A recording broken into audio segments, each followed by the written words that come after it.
gatherings are an opportunity for both of us, even at the times when our relationship was not going through well.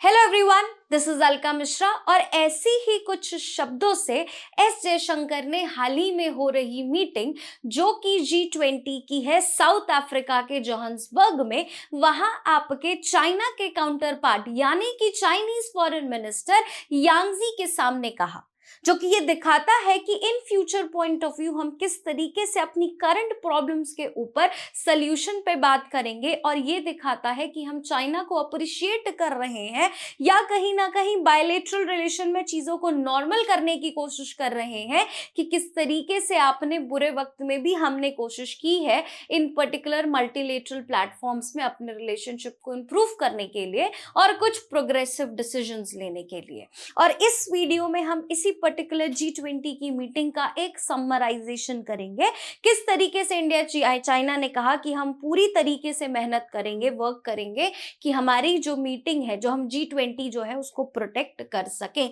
Basically G20 की जो meeting है इस साल आपकी हुई है जोहान्सबर्ग यानी कि साउथ अफ्रीका की one of the best cities या बड़ी सिटीज में आपको देखने के लिए मिलेगा। इससे पहले ब्राजील में हुआ था 24 की, और 23 की जो मेजबानी थी वो भारत ने की थी और उससे पहले इंडोनेशिया ने की थी। तो एक ब्रीफ में जान लेते हैं कि बेसिकली G20 है क्या। G20 शुरू तो हुआ था एशियन कंट्रीज की फाइनेंशियल क्राइसिस को लेके 1999 के दौरान, और इसमें बहुत सी बड़ी इकोनॉमीज, G20 बोले तो ग्रुप ऑफ 20 यानी कि ग्रुप ऑफ 20 बड़ी इकोनॉमीज ने मिलकर ये डिसाइड किया कि हम जो फाइनेंशियल क्राइसिस है एशिया के 1991 में उस लिए इनिशिएट किया। इसमें पहले फाइनेंस मिनिस्टर और सेंट्रल बैंक की जो अथॉरिटीज हैं वही इसका हिस्सा रहेंगी। यहाँ से शुरुआत आपकी हुई, लेकिन धीरे धीरे जैसे ये प्रोग्रेसिव होती रही और ये अपने एम एंड ऑब्जेक्टिव्स को काउंटर करते रहे, इसका जो लेवल है या जो इसका जो मकसद या एम एंड ऑब्जेक्टिव्स है वक्त के साथ वो भी अपग्रेड रहता गया। पहले इन्होंने फाइनेंसेस की बात की, देन इन्होंने अपग्रेड करके आपके फाइनेंस के अलावा यहाँ पे हेड ऑफ स्टेट्स यानी कि जैसे प्रधानमंत्री और जो दुनिया भर के प्रेसिडेंट और प्राइम मिनिस्टर्स हैं उनकी मीटिंग करी। देन 2009 में वापस इन्होंने डेजिग्नेट किया कि अब इसको एक इंटरनेशनल प्रीमियम फोरम बनाया जाएगा इकोनॉमिक कोऑपरेशन के लिए। देन इन्होंने और भी ब्रॉड पर्सपेक्टिव पे बात की, sustainable development, climate, peace, security, यानी कि यूक्रेन रशिया वाली बात भी इंडिया में की गई थी जब ये पर्टिकुलर G20 मीटिंग हमने होस्ट की थी। तो वक्त दे वक्त इन्होंने इस पर्टिकुलर चीज को अपग्रेड किया और जहां इकोनॉमी से शुरू हुई और अब ये जो टॉपिक है या ये जो particular G20 group of 20 countries है उनका मकसद अब पूरी तरीके से करप्शन को काउंटर करना, टेररिज्म को काउंटर करना, वॉर से रिलेटेड, सिक्योरिटी, पीस, मतलब हर एक एंगल को इसमें एड ऑन कर लिया गया है। अब G20 का मतलब होता है G20 that is equal to 19+1 यानी कि 19 कंट्रियां और +1 में यूरोपियन यूनियन। आपको बताना है कि यूरोपियन यूनियन में कितनी ग्रुप ऑफ कंट्रीज हैं। यूरोपियन यूनियन इंडिविजुअली तो यूरोपियन कंट्रीज है ही है, लेकिन बाकी यूरोपियन यूनियन कंट्रीज जो है छोटी कंट्रीज है, उन लोगों ने मिलकर एक संगठन बनाया और बोला कि हम साथ में रिप्रेजेंट करेंगे, इसलिए इस ग्रुप को हम एक ही कंसिडर करते हैं as EU। So this is how G20 came into existence. Now अब ये कुछ मेंबर्स आपको देखने के लिए मिलेंगे G20 में, Argentina, Australia, Brazil, China, European Union जो कि मैंने बताया, India, Indonesia, Mexico, Saudi Arabia, South Africa, South Korea and Turkey, plus ये जो G7 कंट्रीज हैं, Canada, France, Germany, Italy, Japan, United kingdoms and United States of America. G8 पहले G8 हुआ करता था, बाद में रशिया उससे बाहर हो गया तो G7 हो गया, लेकिन G20 का हिस्सा आपका रशिया भी है। और हाल ही में जब इंडिया ने मेजबानी की तो ये आपका G20 से हो गया, G20 जो हमने बोला 19+1 वो हो गया आपका +1 मोर, यानी कि हमने 19+1 में, पहले तो EU था ही, यूरोपियन यूनियन तो पहले था ही, हमने इसमें ऐड किया अफ्रीकन यूनियन जो कि ग्रुप ऑफ 55 कंट्रीज है। अफ्रीका का, साउथ अफ्रीका तो पहले हिस्सा था ही, लेकिन हमने क्योंकि इंडिया बिलीव करता है वॉइस ऑफ ग्लोबल साउथ में माना जाता है कि नॉर्थ में ज्यादा ज्यादातर अमीर देश होते हैं, साउथ में ज्यादातर गरीब देश है या फिर ग्रोइंग इकोनॉमीज है, और भारत जो है वो ग्लोबल साउथ की आवाज बनना चाहता है या फिर एक्चुअली है भी। तो इसीलिए इसी पर्पज से 2023 में इंडिया ने बोला कि अफ्रीकन यूनियन जो है वो भी G20 का हिस्सा होगा। तो ऑफिशियली अब जो G20 है that is not G20, it has become G21। अभी तक हम लिखते नहीं है बट आगे आप देखेंगे, या फिर कहें तो इसमें आपकी 19 कंट्रीज प्लस आपका 1 यूरोपियन यूनियन और एक और हो गया अफ्रीकन यूनियन। तो ये आपका G20 का अब स्ट्रक्चर हो चुका है। अब ये नहीं होता कि G20 की मीटिंग में केवल आपके मेंबर स्टेट्स ही आएंगे। एक्चुअली ये 2023 की मीटिंग थी जब इंडिया ने मीटिंग की थी। तो जो ऑरेंज डिनोट कर रहा है ये तो मेंबर कंट्रीज डिनोट कर रहा है, लेकिन जो ब्लू डिनोट कर रहा है जिसको इंडिया ने एज अ गेस्ट कंट्री भी वहां पे बुलाया था। तो आप ऑब्जर्वर के तौर पे या गेस्ट के तौर पे भी कंट्रीज को इनवाइट कर सकते हैं। हालांकि पूरा अफ्रीकन यूनियन के मेजर काउंटर पार्ट्स को बुलाया था और बाद में उनको मेंबर ही बना दिया गया, या फिर उनकी पूरी मेंबरशिप की बात की। यहाँ से भी साउथ ईस्ट आसियान के पर्सपेक्टिव से हमने वियतनाम और सिंगापुर को भी बुलाया था कि भैया ये अभी हमारे लिए बहुत इंपॉर्टेंट है, चाहे वो हमारी एक्ट ईस्ट पॉलिसी हो, चाहे वो हमारी नेबरहुड पॉलिसी हो या एक्सटेंडेड नेबरहुड पॉलिसी हो, these countries are very important for us. तो हमने यहाँ पे ये चीज करी गई थी। तो केवल मेंबर्स नहीं बाकी लोग भी हिस्सा लेते हैं ना। स्टार्टिंग विद कि इस पर्टिकुलर अभी तो ये मीटिंग शुरू हुई है, जिस तरीके से हमने देखा कि पूरे साल ये G20 की मीटिंग भारत में चली, कभी कोई मिनिस्टर आ रहा है कभी कोई मिनिस्टर आ रहा है, इसी तरीके से पूरे साल चलेगी और लास्ट में जाके आपके पूरे हेड ऑफ स्टेट्स मिलेंगे और कुछ फाइनल कंक्लूजन रखेंगे। तो ये सारे मैटर्स इंडिया और चाइना के बीच में एक इंपॉर्टेंट पार्ट हो सकते हैं। तो हमने क्या क्या इशू डिस्कस किया। ऑब्वियसली आप इंडिया चाइना की कन्वर्सेशन नहीं अवॉइड कर सकते अगर आपने लैंड के बारे में या बाउंड्री डिस्प्यूट के बारे में नहीं बात की। तो हमने सबसे पहला डिस्कशन ही बोला कि LAC भैया जो हमारा डिस्प्यूट का मैटर बना हुआ है हमको वहां पे शांति चाहिए, तो वहां की पीस टॉक्स पे हम बात करते हैं। तो ये जो एक्साइचन वाला एरिया आपने कैप्चर किया इसके सोल्यूशन की बात हमने करी।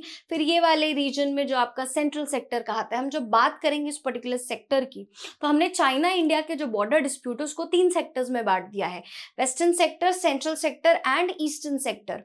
ईस्टर्न सेक्टर में थोड़ा सा सिक्किम और अरुणाचल वाला जो हिस्सा है वो आपका सेंट्रल सेक्टर सॉरी हिमाचल कह रही हूँ, सिक्किम और अरुणाचल वाला जो हिस्सा है सेंट्रल सेक्टर में हमने हिमाचल और जो आपका उत्तराखंड वाला हिस्सा है वो, और यहाँ पे आपने प्रायोरिटी जो दी है वो लद्दाख को दी है।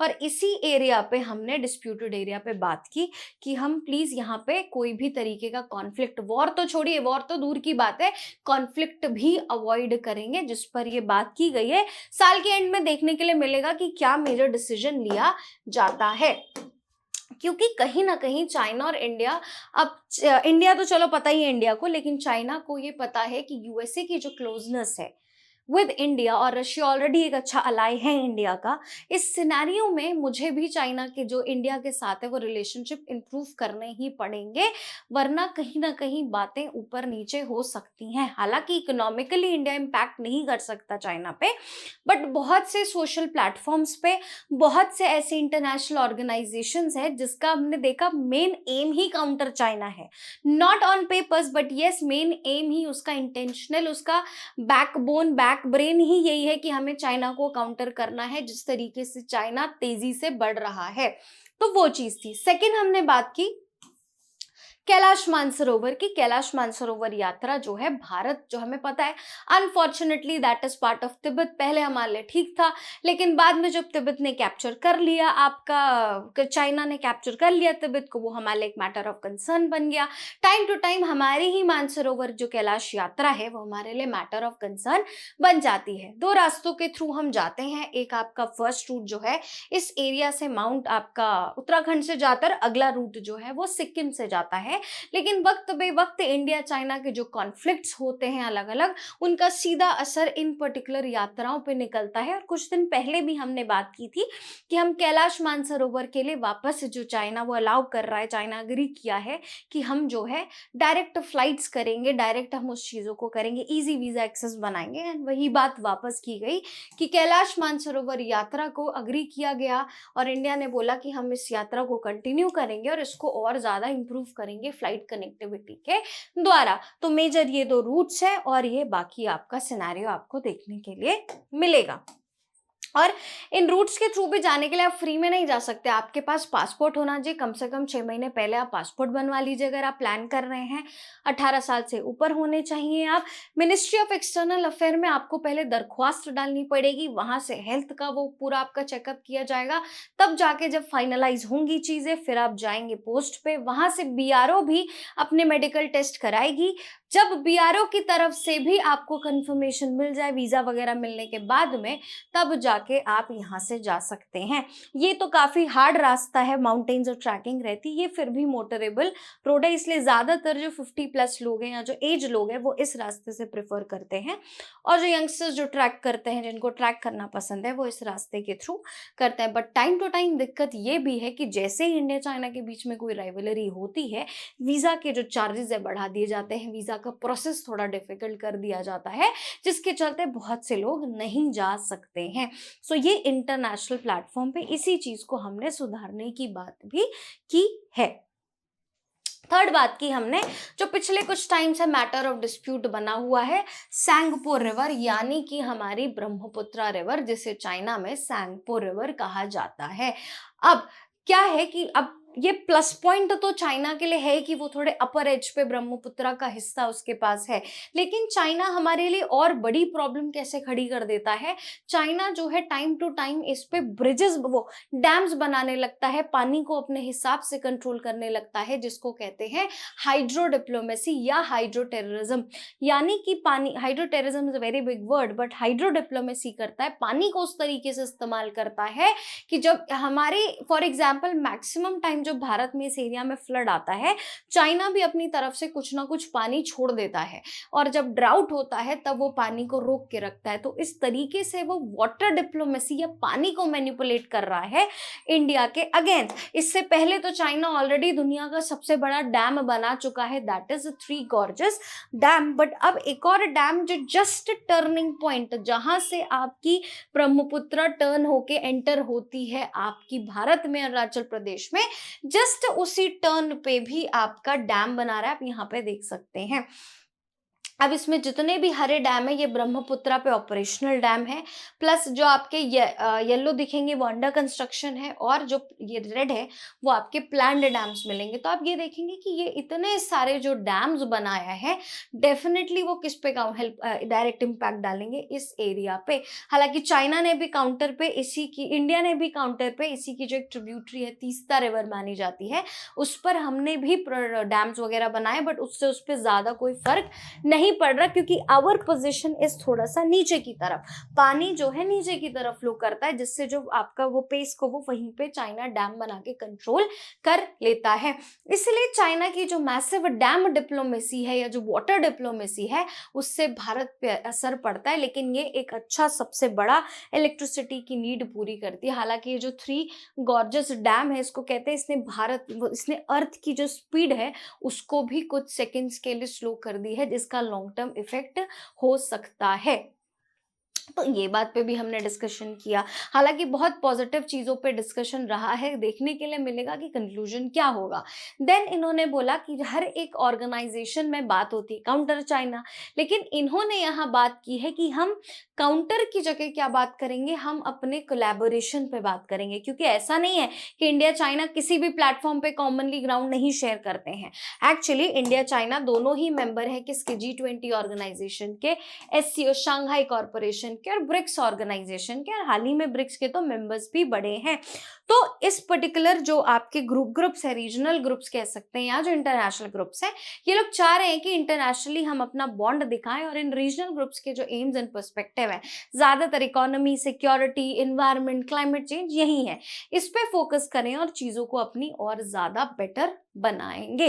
अब थोड़ा सा एक बार जान जाते हैं SCO क्या है डिटेल में, कि भैया SCO क्या है और साथ ही साथ आपका ब्रिक्स क्या है। सो SCO जो है वो आपकी एक ऑर्गेनाइजेशन है जिसे शांघाई कॉर्पोरेशन ऑर्गेनाइजेशन बोलते हैं, जिसमें लगभग 60% यूरेशिया, यूरोप और एशिया को मिला के कहा जाता है यूरेशिया, 60% एरिया है लगभग इस पूरे एससीओ रीजन का, 40% आपका ग्लोबल पॉपुलेशन है, जीडीपी भी अच्छी खासी है, 20% जीडीपी वर्ल्ड वाइड है हमने लेकिन देखा था। इंडो पैसिफिक रीजन जो है वो लगभग 65% जीडीपी देता है। देन सबसे बड़ा एम वो ये पॉलिटिक्स, सिक्योरिटी, इकोनॉमिक्स, जो कि लगभग हर एक इंटरनेशनल ऑर्डर का एम आपका बन चुका है, जो लेकिन इसकी परमानेंट सीट है वो आपको देखने के लिए मिलेगी बीजिंग चाइना में। एंड साथ ही साथ शंघाई कॉर्पोरेशन एक और चीज पे बहुत फोकस करता है, that is rats, regional anti terrorist structure. That means कि चाइना भी काउंटर टेरर पे बात करता है, टेररिज्म पे, लेकिन दिक्कत यह है कि पाकिस्तान के साथ ही रिलेशनशिप उसके बेटर है, बेटर भी नहीं है, अपनी डेप्ट ट्रैप पॉलिसी में कर रहा है सीपैक के थ्रू, लेकिन यस रैट्स भी एक एससीओ का इंपॉर्टेंट पार्ट है जहां सब लोग काउंटर टेररिज्म की बात करते हैं। So this is in short about SEO. These are the members of SEO, जिसमें आप ऑब्जर्वर स्टेट्स भी देखेंगे। एक ऐसा प्लेटफॉर्म है जहां इंडिया और पाकिस्तान मेंबर साथ में है, वरना बहुत रेयर और कम ऐसे प्लेटफॉर्म्स हैं जहां पे इंडिया और पाकिस्तान दोनों ही साथ के मेंबर्स या फिर फाउंडिंग मेंबर्स में से आपको एक देखने के लिए मिलेंगे। ऑब्जर्वर में Afghanistan, Belarus, Iran and Mongolia dialogue partners, और गेस्ट अटेंडेंस में आसियान को भी हम बुलाते हैं ताकि इस ऑर्गेनाइजेशन का इस्तेमाल हम साउथ ईस्ट एशियन कंट्री से रिलेशनशिप इंप्रूव करने के लिए कर ले। प्लस यूनाइटेड नेशंस में भी आप देखेंगे इसका गेस्ट अटेंडेंस है। So this is basically the map which is related to the members of SCO. Now BRICS, BRICS एक ऑर्गेनाइजेशन है, एक्रोनोनिम है, जिसका फुल फॉर्म है ब्राजील, रशिया, इंडिया, चाइना और साउथ अफ्रीका। और अभी हाल ही की मीटिंग से पहले ब्रिक्स की इसी फॉर्मेट में ये लोग हर जो time to time meeting consider करते थे, Brazil, Russia, India, China, South Africa, then Brazil, Russia, India, China, South Africa. Originally it was BRIC, बाद में बना ये ब्रिक्स। साउथ अफ्रीका आया 2010 में। इनका भी एम था कि इकोनॉमी के बेसिक्स पे काम करेंगे, एक दूसरे को हेल्प करेंगे, ग्लोबल इन्फ्लुएंस बढ़ाएंगे। और साउथ अफ्रीका ऑब्वियसली जो मैंने देखा, these are the founding member, South Africa बाद पे आया, लेकिन अब ये बन चुका है ब्रिक्स प्लस। तो हमने इस पर्टिकुलर ऑर्गेनाइजेशन को साउथ अफ्रीका के 2010 के बाद सीधा हाल ही में 23-24 में आके हमने इसकी मेंबरशिप को फॉर्म और बढ़ा दिया है। अब इसके मेंबर्स साउथ अफ्रीका के बाद जो मैंने बोला, ईरान भी मेंबर है, यूएई भी मेंबर है, इजिप्ट भी मेंबर है, यूथोपिया भी मेंबर है, सऊदी अरेबिया भी मेंबर है, और तो और इंडोनेशिया भी मेंबर है। तो अब ये इस साल के पर्सपेक्टिव से इंपॉर्टेंट हो सकता है कि भाई क्या क्या पूछा जाएगा। अर्जेंटीना ने पहले इनिशियली एक्सपेक्ट किया कि हम expected to join in 2024, but उसने बाद में आउट हो गया। तो हमने उम्मीद तो थी हमें, बट लेट्स से उसने नहीं किया, that is a different point of view. First ऐसी समिट जो हुई थी वो आपकी रशिया में हुई थी 2009 में। तो ब्रिक्स भी एक बहुत इंपॉर्टेंट प्लेटफॉर्म है जहाँ पे इंडिया चाइना दोनों ही बॉर्डर भी शेयर करते हैं और वो ग्रुपिंग भी शेयर करते हैं, और पर्पस आपका इकोनॉमी एंड कॉपरेशन है, ग्लोबल इन्फ्लुएंस बढ़ाना है। तो जिसके चलते ये ऑर्गेनाइजेशन भी इंपॉर्टेंट रोल प्ले करती है। आपने देखा इसमें Arab, Saudi Arabia, Egypt, UAE, Iran, Ethiopia, और आप इसमें इंडोनेशिया भी ऐड कर लें। तो these are the current members of BRICS आपको देखने के लिए मिला।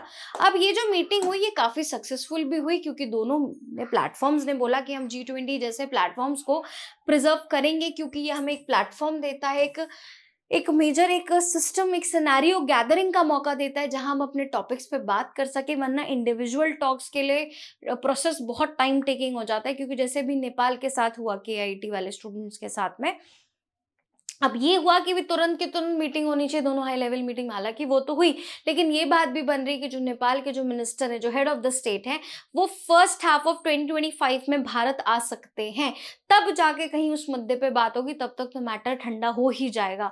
तो इसीलिए पर्टिकुलर ये जो प्रोसेस है, बोलते हैं कि टाइम टू टाइम ये जो गैदरिंग्स एक मौका देती हैं चीज़ों को जल्दी कन्वे करने का, कन्विंस करने का कि आप जो बता रहे हैं वो इतना जेन्युइन नहीं लग रहा है, तो हमें इस पर काम करना चाहिए। Then regular regular high level talks बोला कि हम करेंगे अपनी नेशनल सिक्योरिटी एजेंसी और चाइनीज नेशनल सिक्योरिटी एजेंसीज या चाइना की जो फॉरेन सेक्रेटरी है उनसे बात की गई और हमने बोला कि हम जितने भी अपने बायलेटरल इश्यूज हैं उनको रिजॉल्व करने की कोशिश करेंगे। ट्रूप्स डिसएंगेजमेंट जो हमने रखे हुए हैं, इन शॉर्ट जो भी हमारे बॉर्डर्स पे ट्रूप्स की तैनात है ईस्टर्न लद्दाख और उन सब पे, उनको भी कम करेंगे। और एक हमारा जो ये कम करना he is like a positive कि हमारे बीच की टेंशन्स जो है वो कहीं ना कहीं खत्म आपकी होंगी। साथ के साथ बोला कि क्लाइमेट चेंज वगैरह पे हम जॉइंट एफर्ट्स करेंगे, जितने भी इंटरनेशनल प्लेटफॉर्म्स हैं जिनका हम हिस्सा हैं एंड इन फ्यूचर बन सकते हैं उन पर भी कॉपरेशन की काम करेंगे। मल्टीलेटरलिज्म, यूनिलेटरलिज्म, हर एक कॉन्सेप्ट पे इक्वली काम किया जाएगा।